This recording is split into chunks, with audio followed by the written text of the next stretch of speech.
Well, as we have indicated to you, first of all, thank you so much for staying with us. We want to talk about this whole coalition stuff, what's happening in all of the political parties, the implications of the coalition on the platform of the ADC, its future, and as everything, tapers towards the 2027 general election. We have in the studio with us here Mr. Adeyemi Saka, who is a public affairs analyst. Thank you so much for joining us this morning. It's nice to be here. And we also have with us, joining us virtually from Benue State, is Dr. Alex Adumter, who is a former Attorney General in Benue State, as well as a member of the ADC. Thank you for joining us this morning, Dr. Adum. All right, well, let's begin with you. The first thing, what's your take? What side of the divide do you stand on this side, on this whole coalition matter? Are you for or against? No, I'm in the middle, and I'll tell you why. Okay. Well, in any multi-party representative democracy, we need a viral opposition. So there's need for us to have an opposition, no doubt. But is this a kind of opposition we need? Don't we have opposition parties? We have the PDP, we have the Labour Party. No, they did very well during the 2023 elections. PDP disappointed Nigerians more outside of power than while it was in power. PDP did not play the role of opposition, and the two critical voices the two voices that you could classify as opposition are silent today. It was Adele Fayose that started, and yes, some Wike picked it up. But sadly, if I can use that word, they are sympathetic to the cause of Mr. President. So where's the voice within PDP? Or where's the voice speaking for PDP? I have this mindset, this opinion, since whenever, even military incursion into our governance or affairs, it's always been a question of we want to get out of power, we want to propel into office. We'll get into that, Mr. Sakabot. So you've spoken about the PDP. What maybe its voice had tapered down over time. Yeah. But then we've also heard the voice of the Labour Party, particularly in the build-up to the 2023 elections. So isn't that supposed to also be a very strong, opposition party? It's the first time we're having such foremost opposition. The third force. Yes. Well, everybody acknowledged that what Peter Obi and Labour Party did in 2023 elections was remarkable, was unexpected. But has it consolidated on it? No. Will it build on it? I don't see that. I'm not God, but I don't see him doing that. Because where's Labour Party today? Labour Party couldn't handle the success that came its way. And everybody wants to now become the poster boy of Labour Party. Everybody now wants to control Labour Party. And Labour Party might go the way of PDP in Rivers before 2019. I might go the way of Zamfara, APC. So there's no opposition in place as we speak. Okay.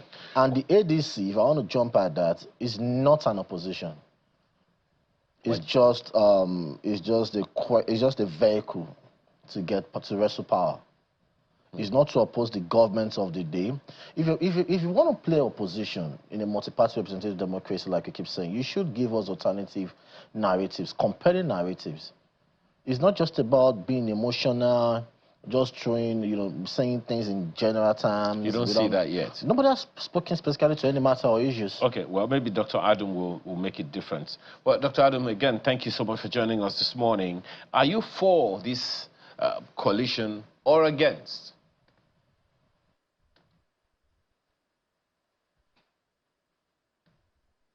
Oh, dear. Since we... Okay, go ahead. Hello, I can hear you. Yes, it's a little better now. Go ahead. Hello? Go ahead, we can hear you. Okay, what was your question? The coalition. Are you for or against? Yes. I am definitely for the coalition. And the reason why I'm for the coalition is in any multi-party democracy, there must be an opposition to the incumbent political party or the incumbent government. There is no way democracy can thrive without an opposition. And like my co-panelist mentioned earlier, the two leading opposition political parties arising from the 2023 general election have been afflicted with a cancer that is not likely to abate anytime soon. And so leaders of political parties, civil society actors, students, activists, and well-meaning individuals decided to come together to form a coalition that will transform into a political party. And that unveiling of the new political platform that will stand in for the opposition to the incumbent APC administration was unveiled on the 2nd of July, resulting into the adoption of the African Democratic Congress. Okay, now, Dr. Adam, just a second, if you can hear me. Now, you said, rightly so, that it's a coalition that was looking for a vehicle to express itself, so to speak. So now that is done, question is, and the reason I asked you, I mean, it's clear that you're a member of the ADC. The reason I asked whether you were for or against is because some members of the ADC are not really in support of the coalition.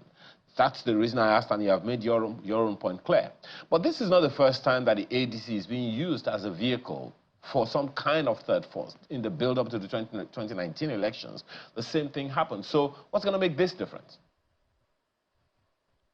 You see, in every political organization or in every family, any place where 2 or 3 people are gathered, there definitely cannot be a unanimous consensus of opinion about virtually everything. The people you mentioned who are dissatisfied with the infusion of the national coalition movement into the ADC are perhaps afraid of some certain vested privileges and interests which may be overrun by the infusion of additional members into the ADC. But it is wrong for them to do that because the ADC constitution is open to all Nigerians from different walks of life. It does not restrict anybody from joining the party. Even if the entire 240 million Nigerians decide to join the ADC, the constitution welcomes them. And that's the grand norm. It doesn't belong to any particular individual. So there's nothing like exclusion in the ADC constitution. And mind you, the process of the infusion of the national coalition movement into the ADC, it was properly done because every organization has decision-making structures. And in the ADC, like in every other political party, you have the National Working Committee, which is responsible for the day-to-day administration of the party. You have the National Executive Committee, which is vested with the executive powers, to make decisions on behalf of the party. Then you have the BOT, who are the trustees of the party, and then you have the National Convention. Now, the ADC Constitution does not have provision for a midterm convention.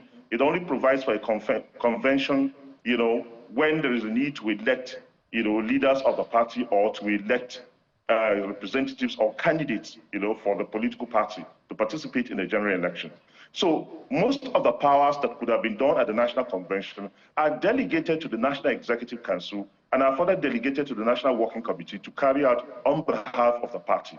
And the National Coalition partners followed all the due process. The National Executive Committee of the ADC passed all the relevant resolutions. The National Working Committee of the party also passed the relevant resolutions, and the BOT to admit in the new members. And so these members, by the ADC constitution, the extant ADC constitution today, no member, once you join today, you are entitled to all the privileges.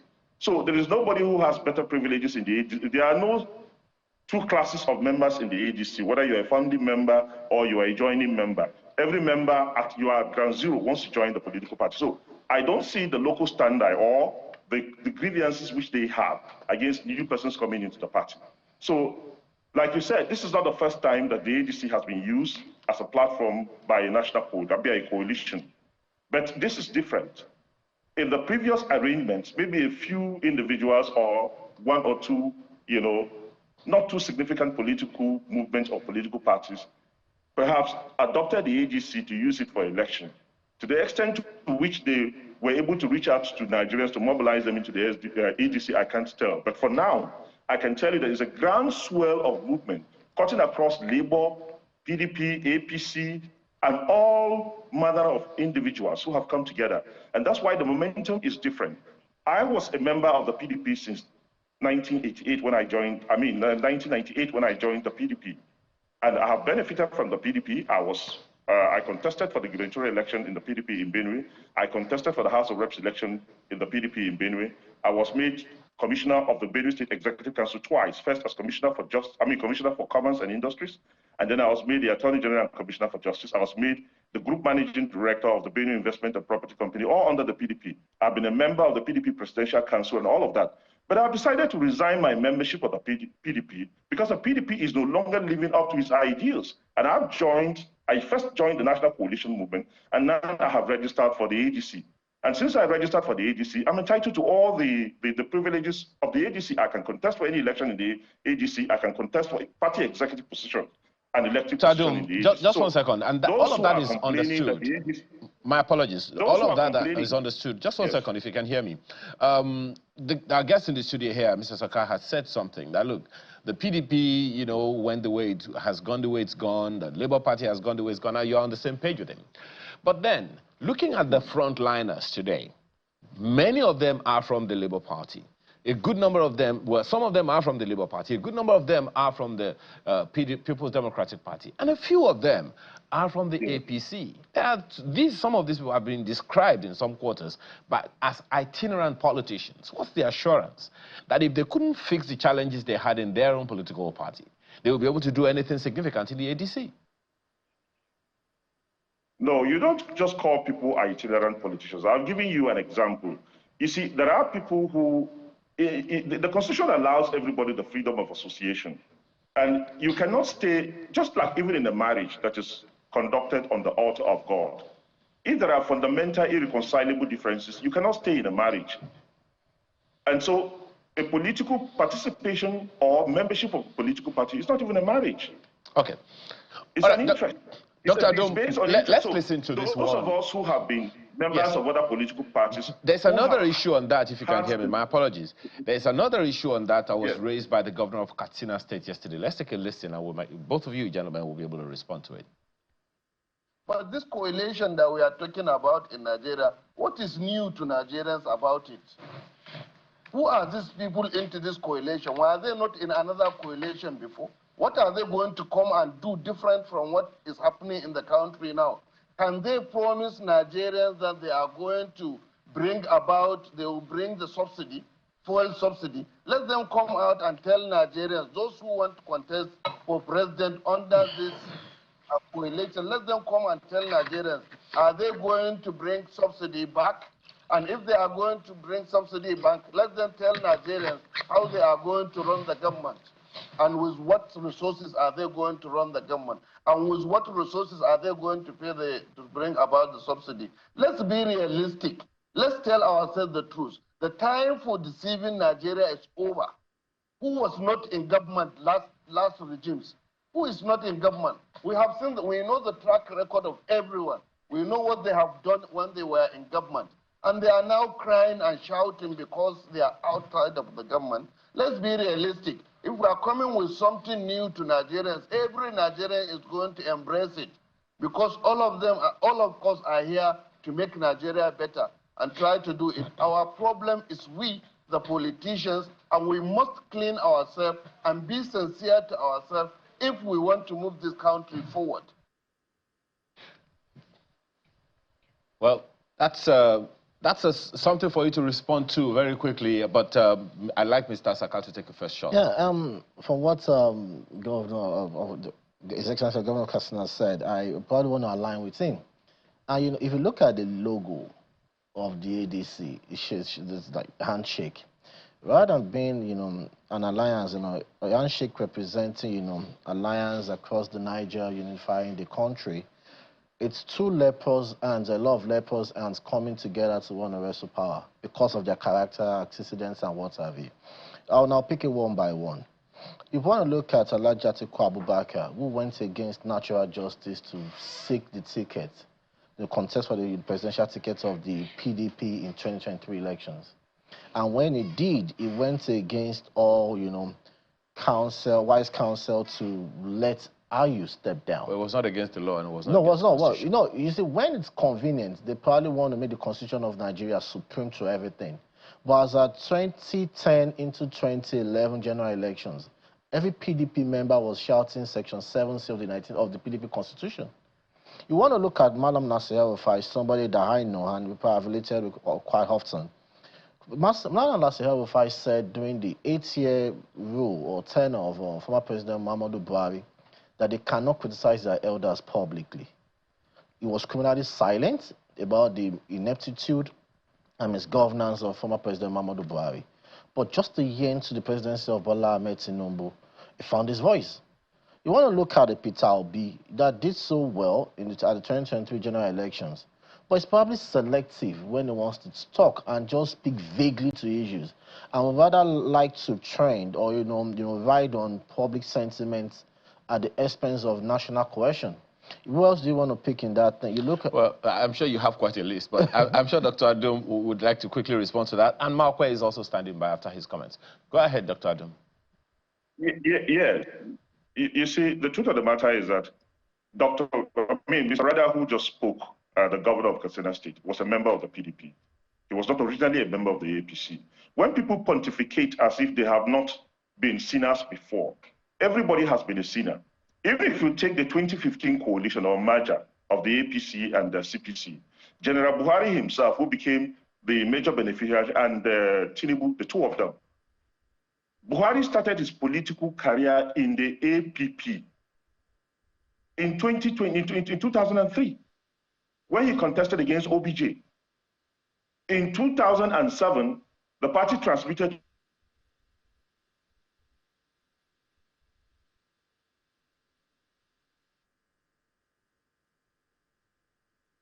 Oh dear, it does appear that we've lost Mr. Adom temporarily. I believe he'll be back shortly. But I think that, Ayo, part of the bone of contention right now is the duality of membership. I mean, some of the dailies are reporting this morning that the PDP has given an ultimatum to some of its members that have pledged their loyalty to the ADC to resign or be kicked out. And then I think we also had an interview with Mr. Peter Obi over the weekend asking what exactly his membership status is. And, he said he's still a member of the Labour Party as we speak, or at least as he was granting that interview, but also supported the ADC. So there have been questions as to what exactly is the format for members, who are joining the ADC. Can people support the ADC who are out of the ADC, who are still in other political parties? I think that's where the question is. Mr. Adom, if you can hear me, I think that's where you have said you resigned your membership of the PDP and you are now fully a member of the ADC and expect to reap all of the benefits that accrue to you as such.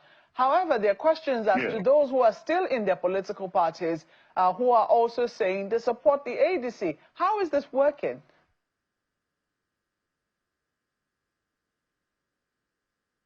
No, let me just start by asking this question.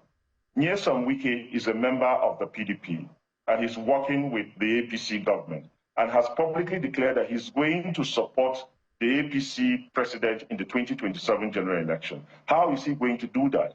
You see, this is not a problem. Not everyone who is a member of a political party because he wants to contest an election. For those of us who want to contest an election, we have already resigned so that we don't have any problems, any legal impediments to contesting that election, because you're required to be a member of one political party before you can contest election. But for those who generally just want to support the political party, or to mobilize for the political party, or to vote for the political party, they can be members of they can be members of the incumbent APC, still support the ADC, and still vote for the ADC.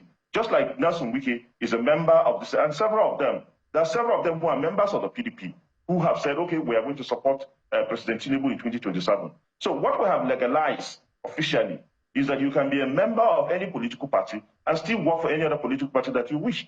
So this principle cannot apply to only one person. It can apply to everybody. We are all the same politicians. So there is no inhibition against a man like Peter Obi, who is a member of the Labour Party at the moment, which the 2027 general election is 2 years ahead. He may decide to resign tomorrow and register with the ADC he will be entitled to all the privileges to contest election. So we haven't gotten to the bridge. When we get to the bridge, we'll cross it. And I want to reply again to the sentiments expressed by the governor of Katsina State, saying that the AGC should tell us what they're going to do now. See, officially, INEC has not opened the timetable for campaign. The ADC is not campaigning now. What the ADC is doing, we are calibrating our political structures. Those are internal arrangements for the political party called ADC. So we are not marketing the ADC manifesto to Nigeria yet. When INEC lifts the ban on politicking, then we hear from the ADC, and we to be loud and clear. We have every policy decision of this government, we have an alternative. And so they should not be, don't jump the gun, don't be in a hurry. We're not like them who have already started campaigning. Because if you go around Abuja, for instance, and many of the states, you see that the president's posters are all over the place from Abuja City Gate to the airport. You can't find any streetlight pole that is standing without the picture of the president contesting for 2027. That is a breach of the INEC regulations and the Electoral Act. So when we get to the bridge, we will cross it. Every member of the ADC who is a member now, fully registered, is entitled to the privileges. Any member of another political party who's supporting the ADC has a right to do that, but he cannot contest elections under the ADC. That's just the only challenge they have. But whenever they make up their mind to join the ADC, they're welcome. And so they can stay anywhere and support. People can be in America and support ADC. Well, let us see. Mr. Saka, I don't know if that answers the question for you. Does that question, I mean, does the answer satisfactorily answer whatever questions you have with people being in different parties and still supporting the ADC?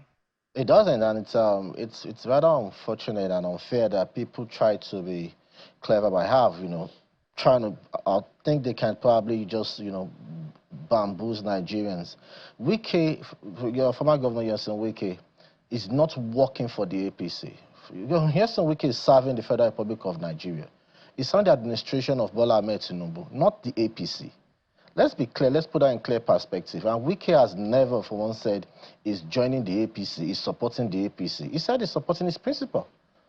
Let's put that out, let's put that there. Yeah, but I mean, how, is it possible to support the principal? Isn't that, that's also being clever by half, because how is it possible to support the principal without to respond to, because Wike is not in the PDP and saying he's believing or probably attending APC's meeting. Wike would tell you his interest is about PDP. He's fighting for justice, his claims, within PDP.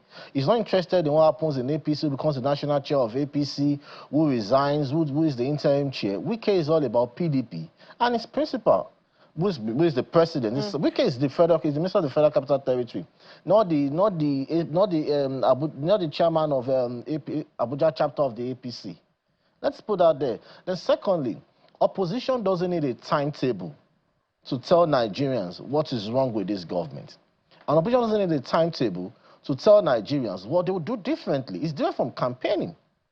It's about deepening our democratic conversation, our democratic cultures and values. Sorry to interrupt you, but for those who listened to the interview with Mr. Peter Obi, I think on Sunday, it's still on our website, he said he took the ruling party to, how will I put it now? I'm looking for the right words to use. But he had an objection, very strong objection to how they have led the people in terms of governance. Many disasters have occurred. He cited quite a few. And one of the strongest criticism he had against them is that they lacked compassion. And at the minimum, with regards to everything that has happened in this country, in different parts of the country, that, a government needs to show compassion. In that regard, would you say that the APC really, and the president too, hasn't quite exactly spoken the language, especially when you're asking Nigerians to make sacrifices? For a number of Nigerians, they say they're still not clear on what sacrifices the federal government is making, as is asking Nigerians to also tighten their belts. Well, when Peter Obi said the government lacks compassion. You probably won't let him cite specifics. I probably didn't see anything in that interview. I took my time to watch it. I'm not here to criticize or probably critique that interview, but to me, that interview didn't speak to me. It didn't speak to any issues at hand. It was just one guy trying to ride on the emotions and sentiments of Nigerians. And when you say compassion, the government of the day, which I'm not a spokesperson or one of his spokespersons, have admitted that there's something wrong in the country. The National Security Advisor said the hardship that Nigerians are going through is probably even hampering the success or the efforts in combating terrorism and insecurity. That means they know. If they're not compassionate, they probably won't want to acknowledge such a thing. You see, when there was an instance in the interview, he said he was going to rule with the Constitution, abide by the Constitution. And I was expecting to cite instances where this present administration has run foul of the Constitution. He said none.